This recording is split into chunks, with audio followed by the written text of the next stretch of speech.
Welcome to FootballNewsNow.com. I am Chuck Carroll, and today I'm joined by a very special guest, the Grand Poobah of RaiderNews.com, Mr. Jerry Cardoza. Jerry, thanks for joining us.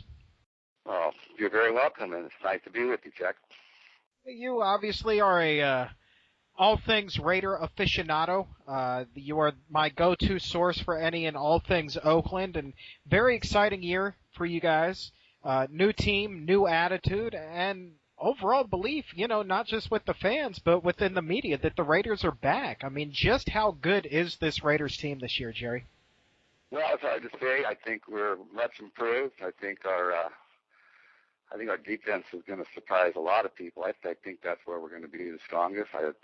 Jason Campbell is a good upgrade over the boy we had before, and Mr. Belvedere, we drafted. He's going to be our rookie center, and that was a weak spot. That was a real weak spot in our line. Tackles are still questionable, and as much as the Raiders feel they're better and everybody thinks they're better and they look better, what it comes down to is they're going to have to start putting some W's on the board. And if they start putting the W's on the board, then I could be safe to say the Raiders are on their way back. Although I also think it's safe to say they're not past these anymore. Those days are gone. The worst 7-year period in their history, by the way.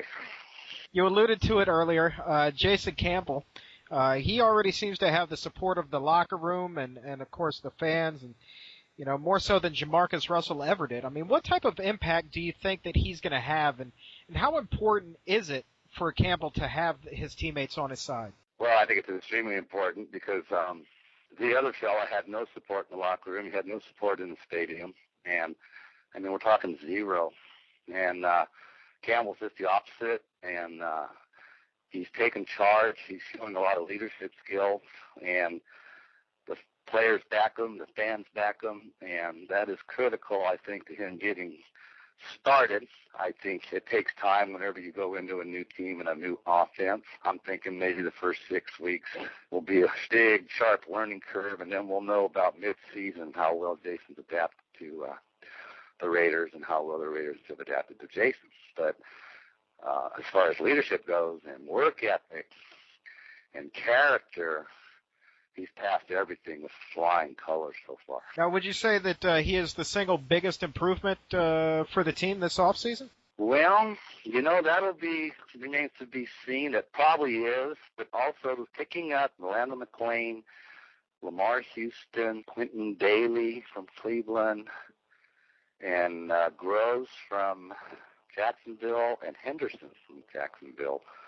The defense may show a little more improvement than the offense, but as far as the offense is concerned, yes, Jason Campbell is the acquisition. Stay with the quarterbacks for a second. I mean, Tom Cable said that he's pleased with the quarterback situation, and certainly Kyle Bowler played well enough to earn the number 3 spot on the team. But do you think that Colt Brennan, whom the team released over the weekend, do you think that he was ever given a fair shot to make the squad? Well, he didn't really get to play, and they didn't use him. But, they were trying to find out what Kyle could do because the Ravens kind of gave up on him. And Gronkowski was coming off an injury, and he needed to work too. And it became a numbers game. You can't keep 4. And the way Gronkowski and Kyle Bowler played, there was no way Brennan stood a chance of making the Raiders. It really probably was not a good signing for him.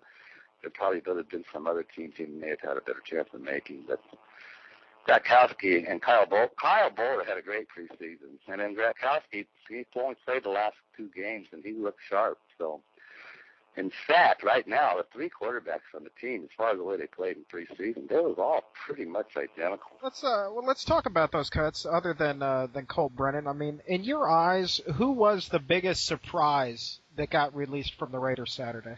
Boy, that's a tough one because for me, he jumped all over Richardson, which, by the way, he re-signed and is on practice squad. They put him on IR today. But I was surprised that Stevie Brown got cut, and Chris Cooper, because I really kind of thought our defensive line had left us a little thin. But Stevie Brown's on practice squad, but Chris Cooper can't play on the practice squad, and being a veteran and all. But the biggest surprise for me was Chris Cooper, to be honest with you.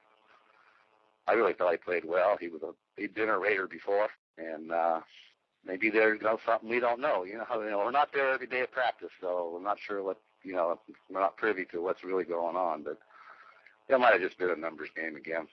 We're talking with Jerry Cardoza of RaiderNews.com. I'm Chuck Carroll of FootballNewsNow.com. And, Jerry, there's been talks about the Raiders bringing in a veteran wide receiver. T.J. Houshmandzadeh had been mentioned recently, but he winds up signing with the Baltimore Ravens. What do you think the odds are of Tom Cable still trying to go out and acquire a veteran wide receiver to help out in the short term, at least, for Jason Campbell? I think what the Raiders are going to do is they're going to go with what they got, and wait about 3-4 games. And if they're producing, you're not even going to see any talk of them signing a veteran. If they're struggling, then I start thinking they'll be either looking at the waiver wire or perhaps a team that is wanting to get rid of a vet, and then you might see something happen. But I don't think you're going to see any movement in September.